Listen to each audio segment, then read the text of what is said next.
another episode of the program Improve Seeds on Nigeria's first agricultural television, Mabuchi Abuja.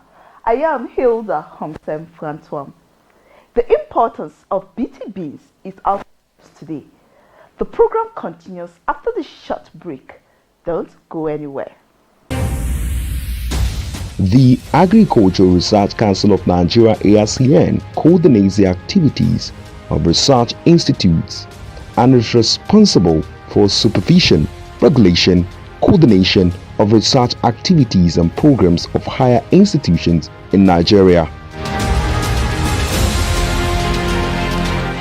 I'm Professor Hamidou Shaributu since assumption as Executive Secretary of ARCN in April 2020 has solidified the transformation of agriculture in Nigeria through strategic and meaningful execution of research findings for improvement of the agricultural sector.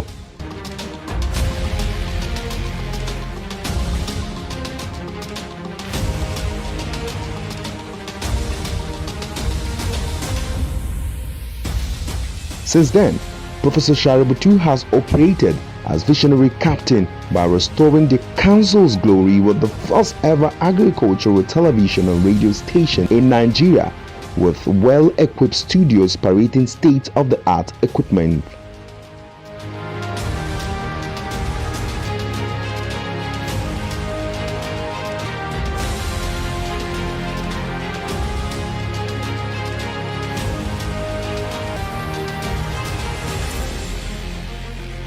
The Agricultural Research Council of Nigeria also has a brand new electronic library to further promote research and visualizations of deep thoughts on agricultural development in Nigeria.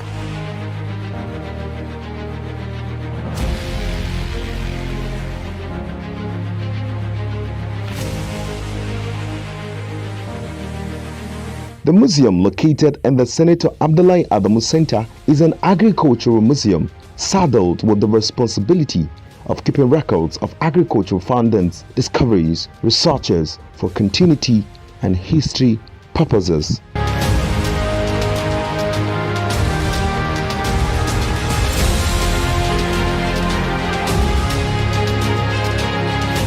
ARCN promoting agriculture.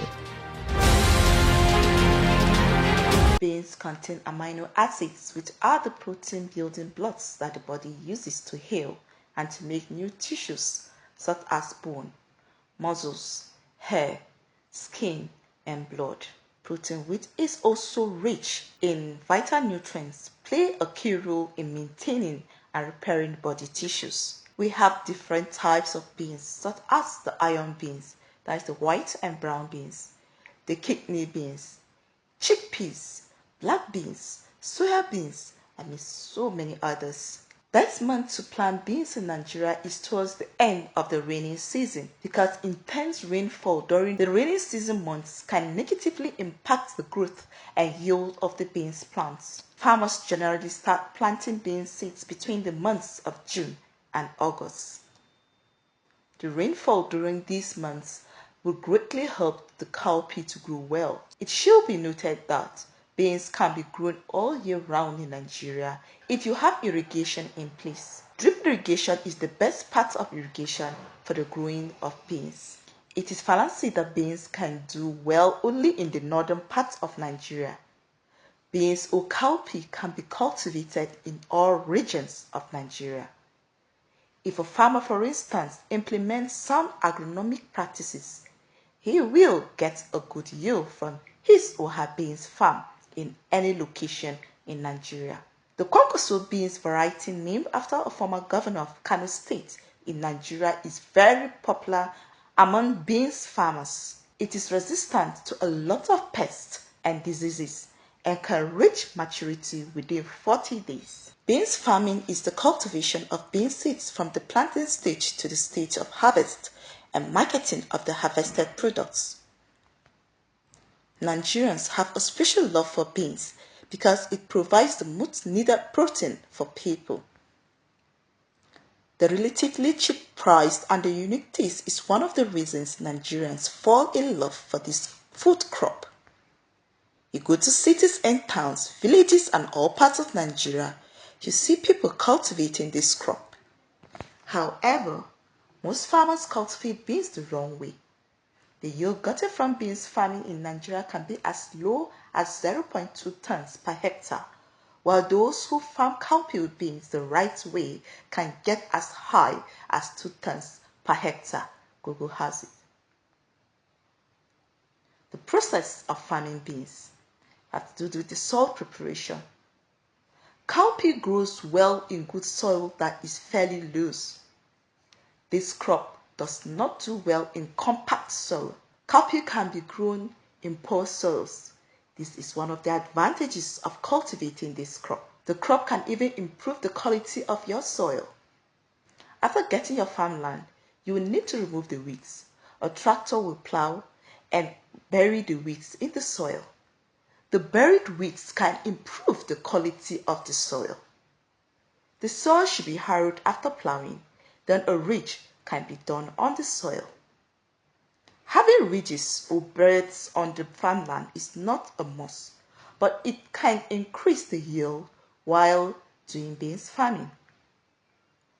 You need to manage your farm appropriately. Consult experts if necessary. To harvest cowpea, there are so many varieties. They have the short growth time, and there are 40 days variety and also 100 days varieties. The creeping variety has a longer duration time and higher yield than the erected type, which has a short duration but a slightly lower yield. You should harvest when the pods are dry and slightly brownish in color. After harvesting, you can store your beans for a while and sell when the prices is peak. The prices of beans in Nigeria peaks around March to April. Get the right seeds. Farmers should use good bean seeds. Do not just buy your bean seeds from an open market. Patronize only accredited bean seeds dealers. Hybrid seeds are usually higher yielding than open pollinated seeds. They also resist a lot of diseases and pests. Get farm inputs such as your fertilizer, insecticides, fungicides, nematicides, among others. You can use the single super phosphates, that is SSP fertilizer, or the dinomium phosphates, DAP. Sometimes you can also use a little bit of marinate of potash, MOP, at the flowering stage of the cowpea. Avoid high nitrogenous fertilizers. This can negatively impact your beans crop. Adding more knowledge on the importance of BT, the Executive Secretary ARCN, Professor Garba Hamidu Sharubutu, highlighted some knowledge farmers need to take note. Let's hear him. Cowpea to us is one of the most important stable food crop source that we have in this country. And virtually every part of this country consumes cowpea. Now the importance does not just lie with it being a source of food, but it also can be formulated into different food types, different condiments, different consumable products that favors every ethnic group we have in this country. That is where the importance lies. But good enough for us, we find out that there are various varieties of these crops that are preferred by different ethnic groups or different regions. Like for example, when you go to the southwestern part of this country, they love eating what we call the brown beans. In fact, at a certain point in time, we call it Ibadan beans in local palace. In the northern part of this country, you have various varieties that are specifically used for different types. You have the white beans that we have. You have the large grained beans. And all these ones are specifically used for different type of products altogether. But predominantly, the northern vegetation and climatic condition favors the cultivation and production of cowpea, especially in the northeastern part of this country and to some extent northwestern part of this country. These are areas that we have predominant cowpea production. And so the markets there are very big markets for production of cowpea. However, the cowpea production goes with a lot of problems. Number one, of course, of which is the effect of insect, the maruca, that is really, really devastating cowpea production. The most important aspect of it there is that you will be able to have them germinate very well on our soil, but by the time they start flowering, that is the beginning of a problem for us, because these insects will come over them, suck the juicy part of the flowers, and at the end of it, the productivity goes down. So vegetatively, you find very good growth, but at the end of it, the final product, which of course is the cowpea, you will notice that we don't have much of it. Scientific development has brought about the use of insecticides. But these insecticides are becoming more costly, and the more farmland you grow, the more insecticides you pour, and you are not even spraying this insecticide once or twice. At times you have to go 5, 6 times. Herein lies the cost of production. So cost of production for us, as far as cowpea is concerned, is a very, very serious problem. But like I said, we have been involved in research. We have a specific agricultural research institute that has been established and given the mandate for cowpea development, both in terms of genetic improvement, in terms of drought resistance, in terms of large production, and of course in terms of disease resistance. And that institute is the Institute for Agricultural Research in the Ahmadu Bello University. For the southern part of this country, we also have the Institute for Agricultural Research and Training in Ibadan, that even though they do not have the national mandate for cowpea, but they have a national mandate for farming system. And under that cover, they also do some little bit of research in that area. But predominantly, the federal government has vested the mandate for genetic improvement with the Institute for Agricultural Research, Ahmadu Bello University. And so far, so good. They are doing very, very well in collaboration with our partners, the African Agricultural Technology Foundation. You know, the smallholder farmer, by our own understanding, they form the bulk of the farming population in this country. And all interventions are geared towards making sure that the smallholder farmer has relief. But you know, smallholder is just a phrase. Okay. We need to identify who is the smallholder farmer. These are people with low income and small size farm. Now, if for any reason he will require to go in and out several times with insecticide before he is able to produce, and he has a low income, you know automatically he stands without any argument to say that he is terribly being affected, because vast of his input as far as the farming is concerned is going towards just one direction. Meanwhile, there are so many other factors of production that needed to be put in place. The seed is very, very important. The clearing of the land is very, very important. The soil type and understanding is important. The weeding is also important. When you compare all these other factors and input for production, you will find out that 60% of what he spends as a small farmer under our normal farming system goes to insecticides as far as cowpea is concerned. And these already, you know that it's a very, very terrible thing, and it's going to weigh down on his productivity. So invariably, you find out that these farm sizes continue to reduce because the input become more expensive. So somebody who has been able to farm 1/4 of a hectare, the following year will only be able to farm maybe 1/8. Somebody who has the capacity to farm 1 hectare, the size of the farm will continue to reduce because the input he is putting in there becomes a problem. Now, But what is the implication on those of us who are consumers? The implication on consumers there is that the small farmer will want to sustain his farming activity, and so the cost, of the foodstuff eventually becomes higher and higher, and it becomes inaccessible to the common man. Now, if you aggregate these put together, you will find out that the total production for cowpea in this country will continue to reduce unless something drastic is being done about it.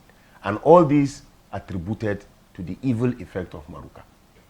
Now, when you look at the impact of BT cowpea, you also have to trace it back to when it was originally introduced into this country. The Nigerian situation is such that people take innovation with some little degree of doubt.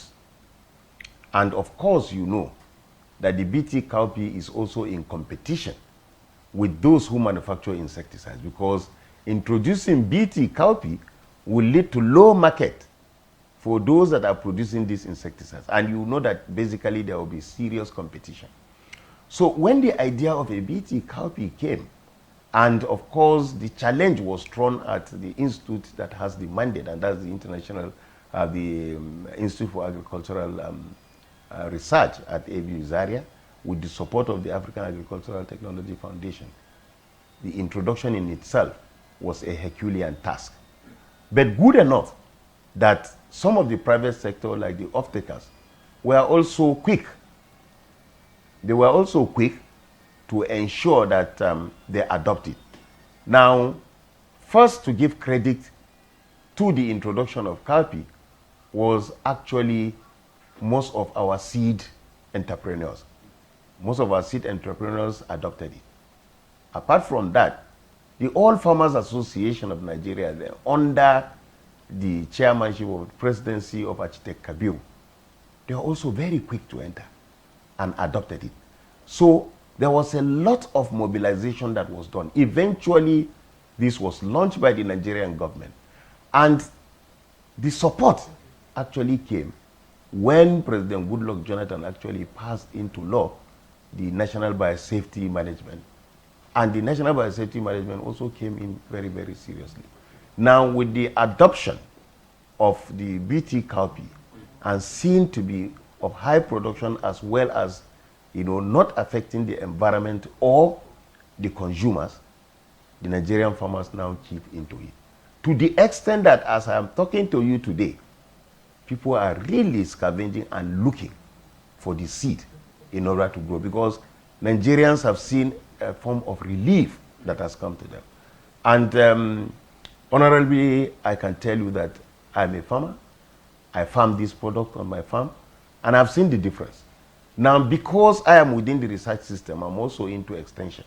My farm has become a mecca of sort for people who want to come and see, and the whole of my community have now started adopting, the BT cowpea. Right.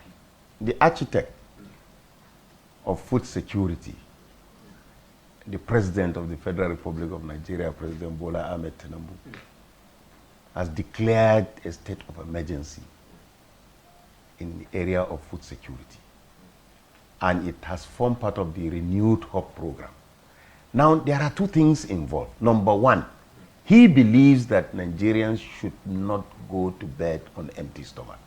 So BT cowpea, in the first instance, is going to provide a stable food source for the country. Secondly, the issue of food security goes beyond just having the food on the table, but the food must be nutritious enough to have. When the animal protein is becoming very, very difficult to reach, the best form of protein now comes in terms of our beans, because it forms the plant protein source for all our populace. And like I said, this is a foodstuff that you cannot get tired of, because you have different food types that can be fabricated from it and will give the Nigerian the typical satisfaction of having eaten food that is balanced. Because in beans, we have carbohydrate. In beans, we have protein source. In beans, we have other micro and mega nutrients that are expected, to be consumed by human beings. So on one part of the policy of the government, we're achieving it because the more we produce beans, the more Nigerians go to bed with their stomach full. The more you produce beans, the more you have other sources of nutrients that is available to the typical farmer. Now, I can tell you that the Nigerian does not like eating just carbohydrate, because science has told us that we should run away from protein calorie deficiency syndrome. So Nigerians are quite aware of what is available, within cowpea as a source of nutrient in terms of protein and carbohydrate. So to the Nigerian government, yes, we are able to provide food and food that are nutritious. But to the Nigerian government also, because of the sustainability and the need to actually satisfy the SDG, by making sure that we do what is sustainable, cost of production is reduced. And when cost of production is reduced for the Nigerian farmer, you find out that he has the ability to expand his cultivable land. And so the more he produces more food, the more the market becomes very blossom, the more he gets money. And if he gets this money, it serves as his own source of income to be able to take care of part of his family. So on all fronts, you find out that Nigeria is benefiting from this discovery of BT cowpea. And that is the more reason why the demand now is very, very high. I was hoping that we will be able to go into the market and go to areas like Maiduguri, go to areas like Jigawa, Duse, and all the surrounding towns, and you see the battle, for trade in cowpea. Because with it, we find no spoilage, we find high harvest, and then, of course, other sources of food, like fodder, for our cattle and livestock population. When we came on board, and I became the provost of the Federal College of Animal Health and Production Technology, our target was actually to look at the policy of the government and know how each of the agricultural research institute is going to key into it. When I came on board, the challenge we gave in terms of either promotion or exhibition of products is that every year each agricultural research institute must come with something peculiar. And that we have also incorporated into our promotion guideline. So for anybody to move, he needs to score some marks on that innovation.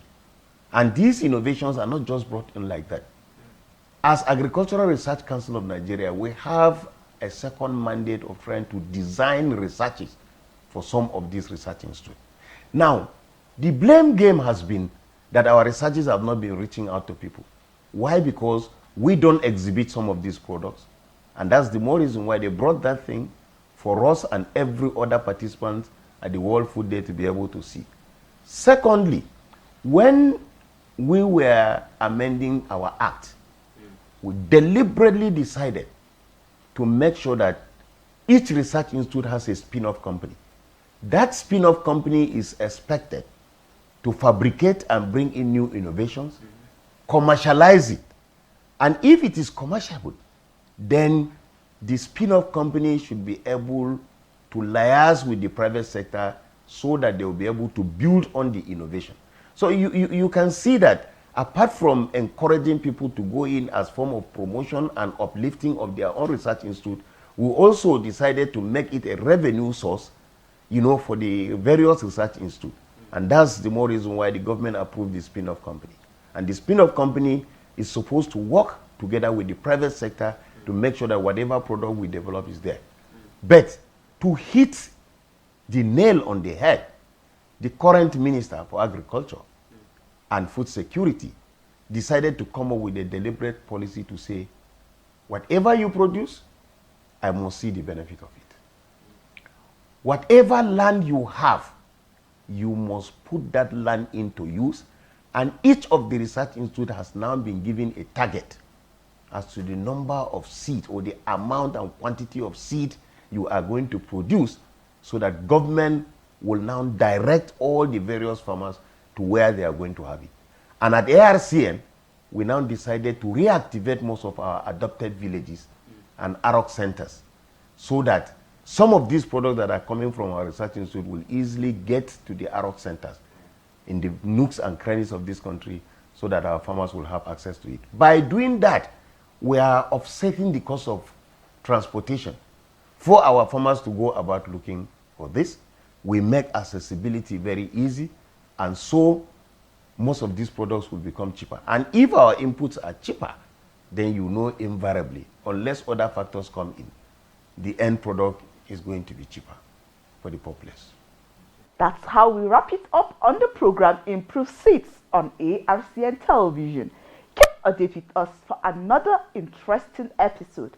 I am Hilda Humsem, saying bye and let's kick hunger out.